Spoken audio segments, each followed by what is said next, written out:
நான் 150 கிராம் அதை வந்து தண்ணி முழுகிற அளவுக்கு போட்டு உப்பு போட்டு ஒரு 3 நிமிஷம் கொதிக்க வச்சு வடிகட்டணும். கேஸ் ஆன் பண்ணி ஒரு இட்லி பானையில் 1 லிட்டர் தண்ணி ஊற்றிக்கணும்.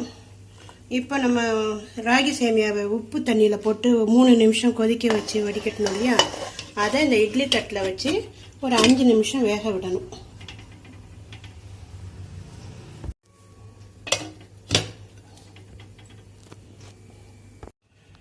இப்போ இந்த சேமியா வெந்திருக்கும். கேஸ் ஆஃப் பண்ணிவிட்டு இந்த சேமியா எடுத்து கொஞ்சம் ஆற வைக்கணும். ஆற வச்சுட்டு தான் தேங்காயும் ஜீனியும் போட்டு கலந்து சாப்பிட்ணும்.